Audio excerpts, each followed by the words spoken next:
I want to start today by asking you to do something a little different. I want you to actively participate in a mental exercise with me. Hmm. Wherever you are right now, maybe you're commuting, maybe you're at the gym, or maybe you're just staring at the ceiling. I want you to try and visualize a very specific scenario. It helps if you close your eyes, provided you aren't driving, of course. Right, safety first. But picture this. You are standing on a small, wooded island off the south shore of Nova Scotia. Okay. The air is thick with salt. There's a stiff Atlantic breeze kicking up the leaves. The year is 1795. Uh-huh. You are standing in a small clearing, looking at an old, gnarled oak tree. And hanging from a lopped-off branch, swaying slightly in that wind, is an old ship's tackle block. Okay, that's weird. It's very weird. And directly underneath it, the ground sinks into a distinct, unnatural depression. It is the classic setup. It is quite literally X marks the spot. Exactly. So curiosity gets the better of you. You grab a shovel, you and two friends start digging. Of course you do. The soil is loose, clearly disturbed before. You dig down 5 feet, 10 feet, clunk. Your shovel hits something hard. Oh, here we go. You clear away the dirt and find a platform of wooden logs embedded into the walls of the pit. You pull them up, it's just dirt underneath. So you keep going. At 20 feet, Another platform. another platform. 30 feet, another one.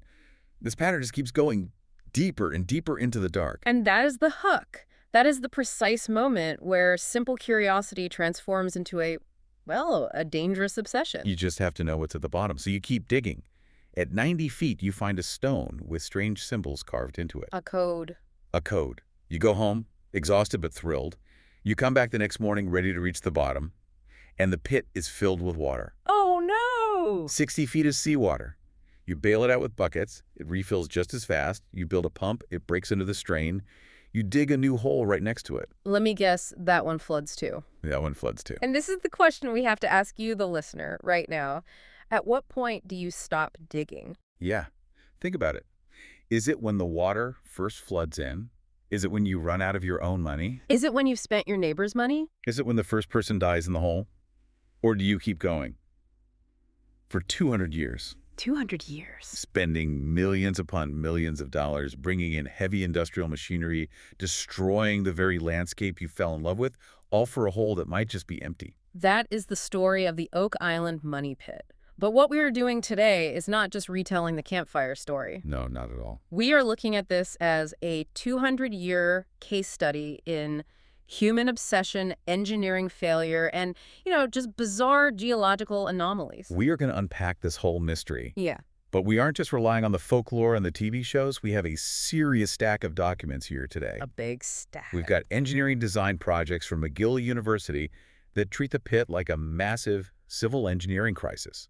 We have hydrogeological reports from the Woods Hole Oceanographic Institution. And we also have historical archives, GIS mapping data, and we're even going to wade into the heated debates happening on online forums. Oh, yeah? Where citizen detectives are picking apart carbon dating reports and linguistic ciphers. It's fascinating. Our mission today is to sift through the silt, literally and figuratively, to figure out what is actually down there. Right. Is it pirate gold? Is it the Knights Templar? Is it Marie Antoinette's lost jewels? Or is it just a very, very expensive geological trick that has fooled everyone for 2 centuries? That's the question. It is a complex puzzle, tangled in history and science, so we should start where it all began, the legend itself. Let's go back to 1795. The origin story usually centers on a teenager named Daniel McGinnis. Depending on which historical account you read, it was either 1795 or 1799. Little discrepancy right off the bat. A little one, yeah. And McGinnis was either looking for a location for a farm or he was out on a casual fishing expedition. The stories vary. He finds this depression in the ground. He gets his buddies, John Smith and Anthony Vaughan. In the lore, these guys are known as the Three Diggers, and they start excavating with just picks and shovels.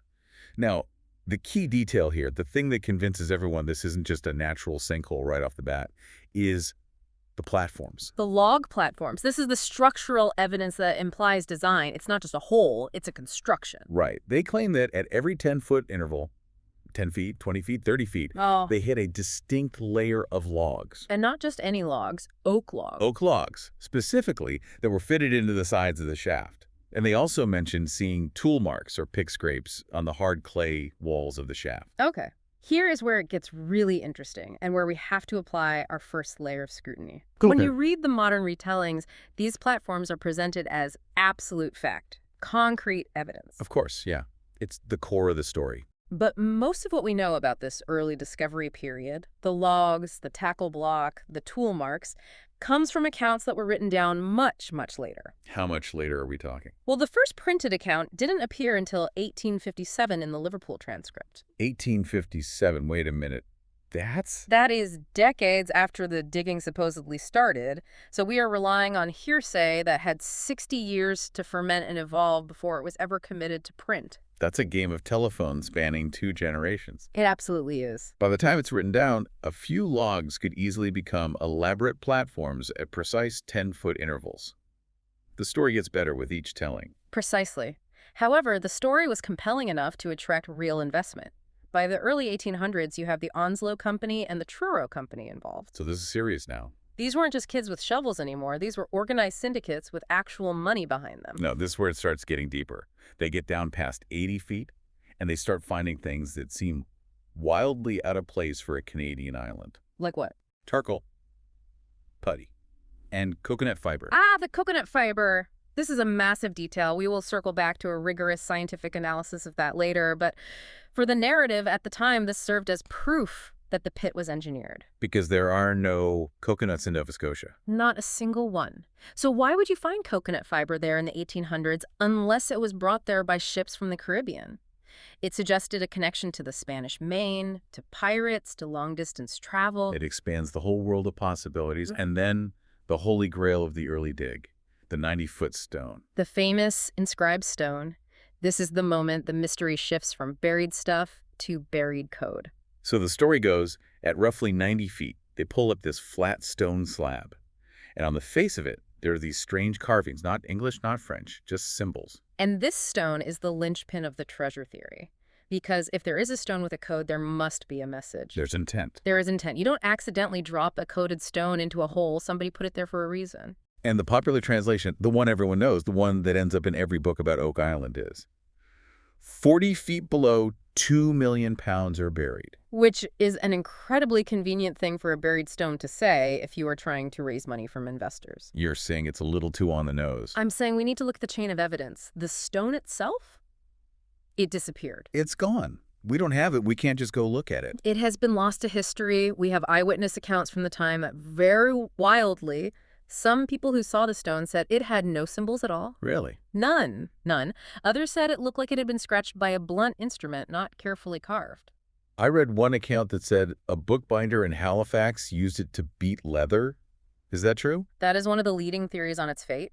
It was supposedly used as a base for beating leather until the inscription wore off completely. Wow. But regarding the translation, that specific 2 million pounds message, that is often attributed to a man named James Lechty, or sometimes just an unnamed schoolteacher. And the kicker is when it was published. When was that? It appeared in a prospectus for the Oak Island Treasure Company in 1893. Wait, 1893? That's almost 100 years after the discovery. Exactly. It was used as a marketing tool. Look, we translated the stone. It says there's money. Please buy stock in our company. So the existence of the stone might be real. There's likely a stone found. But the message is highly suspect. Okay, that definitely adds a layer of skepticism. But regardless of what the stone said, something stopped them from getting to the bottom. The water. The water trap. This is the mechanism that turned a hole in the ground into a legend. They hit 90 feet, maybe a bit more, and suddenly, whoosh, the pit floods with seawater. But it doesn't just fill up, it rises and falls with the tide. Which implies a direct hydraulic connection to the ocean. It's breathing with the Atlantic. And this gave birth to the theory of the flood tunnels.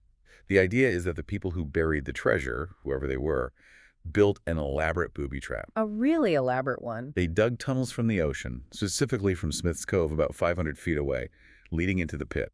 And they clogged these tunnels with that coconut fiber. Why the fiber? To act as a filter so the tunnels wouldn't get jammed with sand or silt over the centuries. It's actually a brilliant piece of engineering if it's true. It's incredible. The engineering concept is genius. Ideally, the water would be held back by the pressure of the earth until someone dug deep enough to uncork the bottle, so to speak. And once you dig out that last bit of dirt, By removing the dirt in the main shaft, you reduce the pressure and the ocean rushes in through the side tunnels, drowning the treasure and, anyone who happens to be in the hole. it's diabolical. Yeah. It turns the island into a fortress.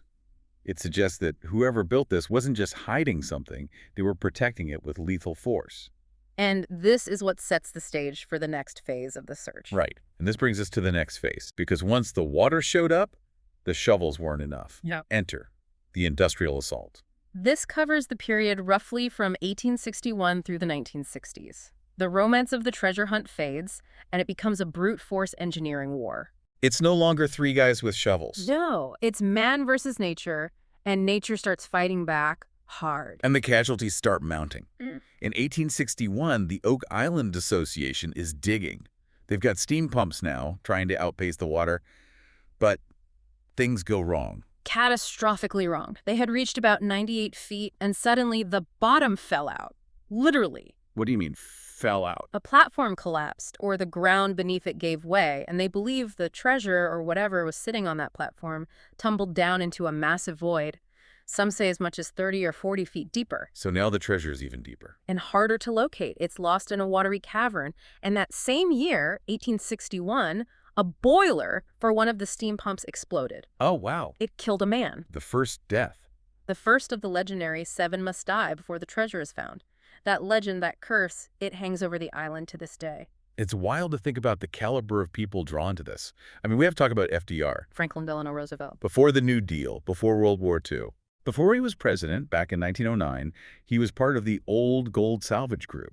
He wasn't just a distant investor, he was actually on the island, boots on the ground. He was fascinated by it. He had a family connection to sailing and trade, and the mystery hooked him. He spent time there in the summers. That's amazing. And what's really amazing is that even when he was in the White House during the height of World War II, facing global fascism, he still kept tabs on the excavation updates. Are you serious? He would ask for reports.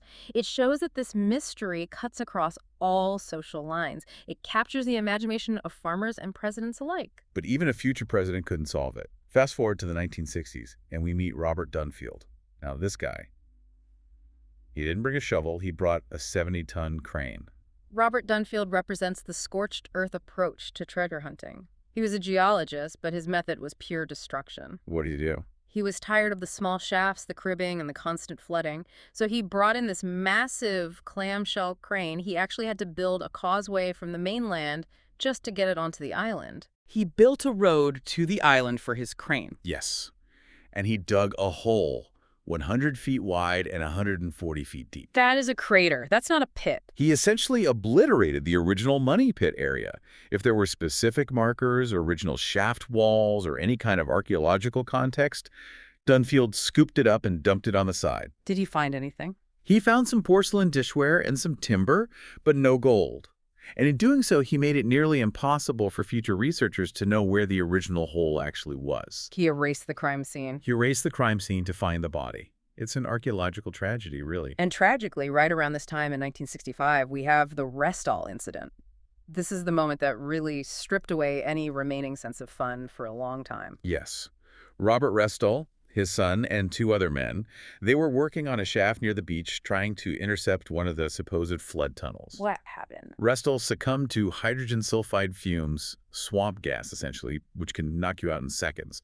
He fell into the water at the bottom of the shaft. Oh, God. His son jumped in to save him. Then the other 2 men followed in a desperate rescue attempt. 4 men died in a matter of minutes. That's just heartbreaking. It is, and it really cemented that idea of a curse. The death count was now 5. But, okay, let's pivot. We've talked about the legend, the digging, the tragedy, but the Restall tragedy and the Dunfield destruction proved one thing. You can't beat this island with muscle. You need brains. This is where the story shifts from folklore to data. The age of science begins. We have a report here from the Woods Hole Oceanographic Institution. Now, for those who don't know, Woods Hole is not a treasure hunting club. No, not at all. These are world-class oceanographers. They map the ocean floor, they study climate change. They're the real deal. Correct. In 1995 and 1996, they were brought in not to find gold, but to understand the water. The central problem of Oak Island is the flooding. If you stop the water, you win. If you can stop the water, you can get the treasure. So Woods Hole conducted a series of dye tests. Walk us through that. How does a dye test work in this context? It's a way to trace the plumbing of the island. It's actually quite simple. They drilled holes into the money pit area and injected a highly visible, biodegradable dye. Like a bright pink or green dye. Exactly. Then they stationed observers all around the island, specifically in Smith's Cove and the South Shore, where the flood tunnels are supposed to be. So the logic is, if there are man-made flood tunnels like drain pipes, Yeah. the dye should shoot out into the ocean in a concentrated stream, right? Like turning on a faucet. Exactly. They were looking for a smoking gun jet of dye coming from a specific point. The researchers waited, they watched the tide, and what they saw was, well, it was deeply disappointing for the treasure hunters. What happened? Nothing. Not nothing, but not what they wanted to see. The dye dispersed, it didn't shoot out of a tunnel. Instead, over a period of hours, a faint pinkish haze slowly seeped out over a wide area of the shore. A haze, not a stream. A diffuse haze. What does that mean scientifically? It means the water isn't flowing through a pipe, it's flowing through a sponge. A sponge. Their conclusion was that the flooding is likely caused by a natural interaction between the island's freshwater lens and tidal pressures moving through the porous bedrock. The whole east end of the island is permeable. So no booby trap, no stone drains, no brilliant engineering. They found, and I'm quoting here, no evidence to support the existence of man-made flood tunnels or box drains. Wow. They suggested that the finger drains people found on the beach might just be remains of historic saltworks, which were common in the area, or just natural geological formations. That is a massive blow to the engineered vault theory. But if there are no tunnels, why does the ground collapse? Why are there voids that swallow equipment? That brings us to the geology. The bedrock under the eastern end of Oak Island is largely anhydrite and gypsum. Okay, I know gypsum is used in drywall, but what is anhydrite? They are evaporate minerals. Think of them as very soft rocks. The key thing about anhydrite is that it is highly soluble. It dissolves in water. Like sugar. On a geological timescale, yes. Imagine a sugar cube sitting in a cup of hot tea. It holds its shape for a bit, but eventually it starts to pit and crumble and disappear. Okay, I get that. Now imagine the bedrock of the island is that sugar cube. Over thousands of years, groundwater moves through this rock and eats it away. It creates natural voids, caves, and sinkholes. So the money pit might just be a sinkhole. That is the leading scientific theory. Imagine a natural sinkhole opens up on the surface. Trees fall in. Debris, clay, rocks wash in during storms. Over centuries, it fills up with nature's trash. And then, when McGinnis and his friends start digging, they hit these layers. Oh, look, a layer of logs at 10 feet. Exactly. It's a blowdown from a storm that fell into the hole 300 years prior and got buried. The platforms are just natural debris settling into layers. And the flood tunnels. Those are just natural solution channels. Swiss cheese holes in the rock where the water flows naturally from the ocean into the sinkhole. That makes a lot of sense. But come on, that's so much less fun than pirates. It is. It's a boring answer. And it doesn't explain everything. If it's just a sinkhole, why are people still spending millions of dollars trying to engineer a way to the bottom? Because belief is powerful. And even if it is a sinkhole, people are determined to dig it out. We have this fascinating design project from McGill University that shows just how hard that is. Yeah, this document is intense. It's titled Design of a Deep Excavation at Oak Island. It reads like they are planning to build a skyscraper underground. It's not just dig a hole, it's a massive civil engineering crisis. It treats the money pit as a complex problem to be solved with modern technology. They identify specific targets based on the drill data from over the years. Right. They have Target A, which is a chamber with wood roofing at roughly 155 feet. Target B, a 0.5-inch iron plate. And Target D, puddled clay. Puddled clay, what is that? It's a type of clay that has been worked mechanically mixed with water and stamped to make it waterproof. It was used historically to line canals. The searchers believe this was used by the original depositors to seal the vault from groundwater. So it's another piece of man-made evidence. If it's real. So how does McGill propose we get to these targets without drowning or collapsing the hole? They explore some very high-tech options. One that caught my eye is ground freezing. Like literally freezing the dirt Yes. with liquid nitrogen. Yes, exactly that. It's a technique used in mining and subway construction. You drill a ring of pipes into the ground around your target. Then you circulate a cryogenic fluid, like liquid nitrogen or a supercooled brine, through those pipes. And that freezes the groundwater solid. It freezes the water and the soil into a solid block of ice, a frozen wall. That creates a waterproof barrier. You can then dig inside that ring of ice without the ocean flooding in because the walls are literally frozen solid. That sounds incredibly expensive. It is astronomically expensive. The energy required to maintain that freeze on an island for months of excavation. It's a logistical nightmare. What else did they suggest? They also talk about other methods, jet grouting and secant pile walls. Okay, break those down for me. Jet grouting is where you blast high-pressure cement into the soil to turn the ground itself into concrete. And second pile walls involve drilling overlapping concrete piles to create a cofferdam, basically a giant waterproof concrete box you can dig inside of. All of these sound like nation-state level projects, not a treasure hunt. They are, but the report mentions a huge problem with drilling deep that I had never thought about: lateral drift. Lateral drift, what's that? This is a concept that explains so much of the confusion on Oak Island. We tend to think that if you drill a hole, it goes straight down, like a laser. Right, down is down. But in reality, drill bits are flexible. They wander. Think of it like trying to push a piece of cooked spaghetti straight through a bowl of Jell-O. Okay. If the spaghetti hits a slightly harder piece of fruit in the Jell-O, it curves. It doesn't stay straight. So the top of the hole is here, but the bottom might be over there. Exactly. Drill bits deflect off rocks. They torque. The report states that a vertical hole at the surface might be 5 feet off target by the time you hit 200 feet deep. 5 feet. That changes everything. It changes everything. So when searchers say, we drilled here and found wood, then we drilled 6 inches away and missed it, they may not actually be 6 inches away at the bottom. Precisely. They might be 10 feet away. They don't actually know exactly where their drill bit is. They are poking blindly into the dark. So they could have hit the treasure chest 5 times and just not known it was the same one. They could have. This explains why they keep finding and losing the treasure. They might hit a natural void one time, think it's a vault, try to hit it again, and miss it completely because of lateral drift. That is maddening. It's like playing the game Operation with a wet noodle. It is the definition of a needle in a haystack, but the haystack is made of rock and mud, and the needle keeps moving. Okay, let's talk about the stuff they have found. Because even if the geology is natural, there are artifacts that are hard to explain away. Mm-hmm. And the big one, the one that everyone points to, is the coconut fiber. The coconut fiber is the most persistent piece of hard evidence. It was reportedly found in quantities in Smith's Cove in 1851 and later in the pit itself.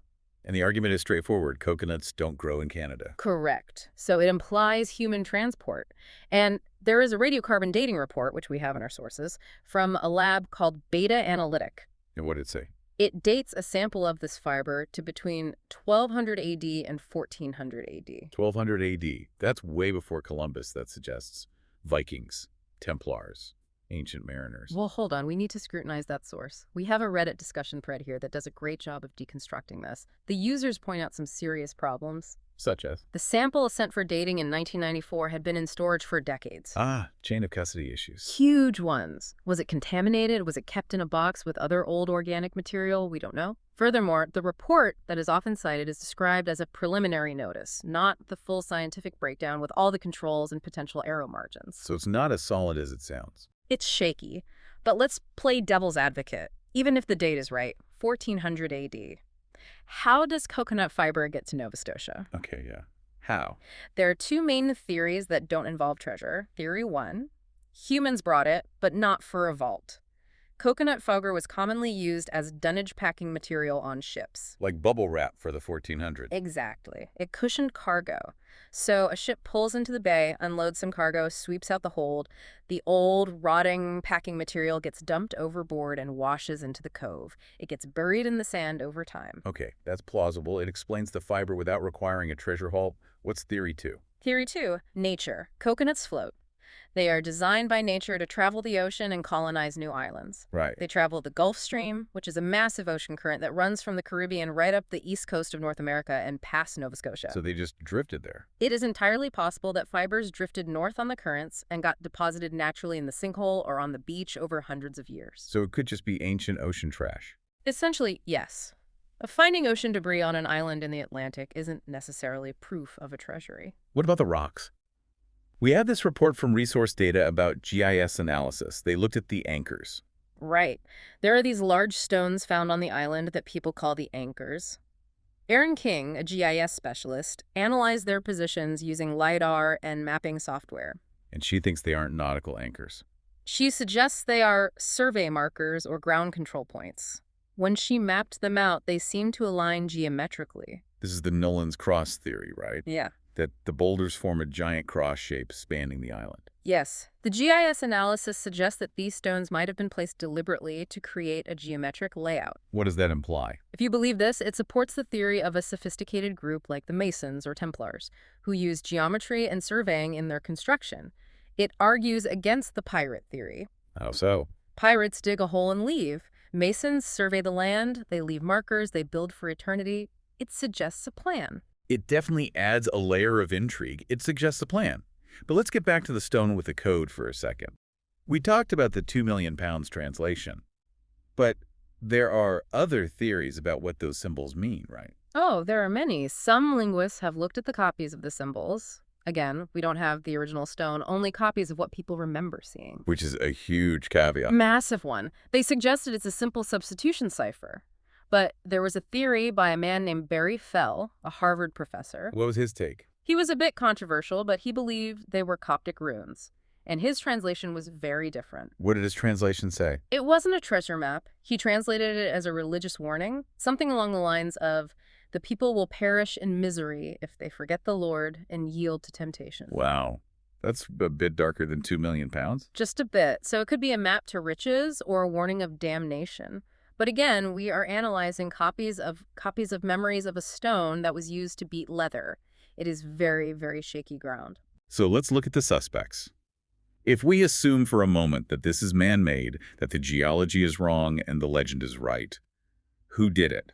The list is a who's who of history, folklore, and conspiracy. Let's start with the obvious one. We've got the pirates, Captain Kidd, Blackbeard. The classic theory. But as I mentioned, pirates usually spent their money, they lived fast, and died young. They weren't known for their long-term infrastructure projects. No, they didn't typically have the engineering degree required to build hydraulic flood tunnels 90 feet underground, and they certainly wouldn't bury their loot in a place that required a massive industrial effort to retrieve. It makes no sense. Okay, so probably not pirates. Then there's the French. This one has more weight. The theory is that they were hiding the treasury of the fortress of Louisbourg before the British captured it in the 1750s. And they would have had the ability to do it. They had the manpower, the naval capacity, and the military engineering skill. It's plausible. And the British. Same idea, different flag. Hiding loot from the invasion of Cuba. Again, military engineers could absolutely build something like this. But then we get into the esoteric stuff. The Templars. The Freemasons. This is where it gets really fun. This connects back to the geometric markers we discussed, Nolan's cross. The idea of a secret vault parallels Masonic rituals, specifically the Rite of York. And the Templars. Well, everyone loves the Templars. The idea that they fled Europe with the Holy Grail and buried it in Nova Scotia is the ultimate romantic narrative. It's the Da Vinci Code of North America. It's a great story. It's a fantastic story, but there's very little actual evidence to support it. And Francis Bacon. People really think he buried Shakespeare's manuscripts there. Yes, the theory that Bacon was the true author of Shakespeare's plays and buried the original manuscripts in the pit, because apparently preserving priceless paper manuscripts in a flood-prone pit on a damp Atlantic island is a good idea. I love that one. Okay. That's so national treasure. But there is one theory on Reddit that I found really compelling. The already found theory. Ah, yes, the Samuel Ball theory. This one is my personal favorite because it has a historical basis. So tell me about Samuel Ball. Samuel Ball was a former slave from South Carolina who fought for the British during the American Revolution. He came to Nova Scotia as a loyalist. He lived on Oak Island in the late 1700s, right around the time of the supposed discovery. Okay. And he started with nothing. He was a cabbage farmer. But historical records show that by the early 1800s, he had somehow become one of the wealthiest landowners in the area. He bought up hundreds of acres on the island. He bought land on the mainland. And the theory is? He found it. The theory posits that the treasure wasn't at the bottom of a 90-foot impossible booby-trapped pit. Maybe it was just a chest buried shallowly by a pirate who actually died. Or maybe he found a smaller cache left by the French. And he was smart about it. He found it, said nothing, quietly bought land, lived a good life, and never told a soul where his fortune came from. That would mean that everything that has happened since, The digging, the dying, the millions of dollars has been a wild goose chase for a treasure that was spent 200 years ago by a cabbage farmer. It is the most ironic possibility, and honestly, one of the most plausible. It explains where the treasure went without needing Templars or magic. And now, the mystery has moved online. We saw that source about the Blender 3D recreation.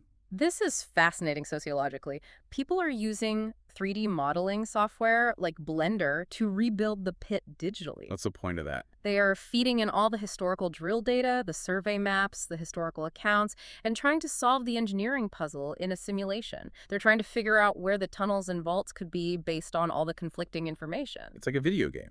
The Oak Island Simulator. It is, and it shows that the mystery has transcended physical digging. It's become a data puzzle, a community project. Even if the physical island is destroyed or off limits, the digital version lives on. But while the internet solves puzzles, there is a real conflict happening on the ground. The politics of heritage. This is a very real tension. We have the source regarding the Treasure Trove Act in Nova Scotia. For a long time, Nova Scotia was one of the few places where you could get a license to hunt for treasure and keep a cut of what you found.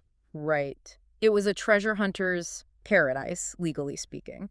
It was a finders keepers mentality regulated by the government. But that changed recently. The Treasure Trove Act was repealed. Yes, it was. Why? Because of the conflict between treasure hunters and archaeologists, archaeologists argue that digging up artifacts to sell them destroys history. How so? They want to preserve things in situ where they are found so they can study the context. If you rip a gold coin out of the ground, you lose the story of how it got there, what soil layer was it in, what was it next to. That context is everything. But the treasure hunters say if we don't dig it up, nobody sees it, and the story dies. John Wesley Chisholm, who we have notes from, argues exactly that. He says the story is the real treasure. He suggests a collaborative approach.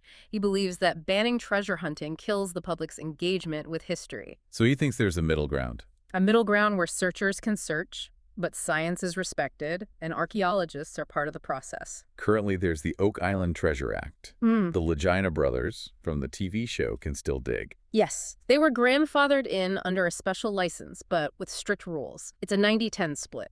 The finders get 90% of the treasure, so the bullion value, and the government gets 10%. Okay. However, artifacts, non-treasure historical items belong to the province. So if you find a gold coin, you keep most of the gold's value. If you find a Roman sword. The museum takes it, and you get nothing but the glory. It's a compromise to keep the search and the tourism it generates alive while trying to protect the actual history. So we've unpacked the legend, the geology, the engineering, and the politics. Where does that leave us? It feels like we have two completely different stories. It leaves us with a duality. On one side, we have the cold, hard science. The Woods Hole report is damning. It says the flood tunnels are a myth. Right. The geology says the pit is likely a natural sinkhole. The platforms are fallen trees. The lateral drift of the drills means we don't even know where we are digging. That's the logical, rational, probably correct explanation. It is. But on the other side. On the other side, we have the human element. The coconut fiber, the strange geometric stones, the sheer, unadulterated persistence of belief for over 2 centuries. It's the story that refuses to die. It really is. Think about the human cost, lives lost, fortunes evaporated, all to dig a hole in the mud. If it is just a sinkhole, it is a tragedy of epic proportions. It means we have projected our hopes and dreams onto a geological void. But if it's not? If it's not, if there is even a 1% chance that someone engineered this, then it is the greatest game of hide-and-seek ever played. So what does this all mean for us? Why do we care so much? Why do we watch the shows and read the forums? Why are we even talking about it now? I think we care because we want the world to be magical. We want to believe that pirates buried gold and Templars hid secrets. We don't want to believe that the earth just randomly opens up and swallows things. Exactly. A money pit implies a plan, an architect, a solution. A sinkhole is just chaos. It's random and meaningless. We prefer the mystery to the geology. We always will. We want there to be a secret. I want to leave you with a thought today. We've been asking if there is a treasure down there. But maybe we're looking at it the wrong way. How so? If the Woods Hole scientists are right, and it is just a natural sinkhole that happens to have some weird debris in it, why do we refuse to accept it? Why do we keep digging? Denial is a powerful force. Hope is a powerful force. Maybe, or maybe. Perhaps the greatest engineering feat on Oak Island wasn't a flood tunnel built 200 years ago. Maybe the greatest feat was the construction of a mystery so durable, so perfectly designed to hook our curiosity, that even drilling straight into the bedrock can't kill it. The mystery itself is the trap, Mhm. and we are all caught in it. That's it for this exploration of Oak Island. Thanks for listening. Keep questioning.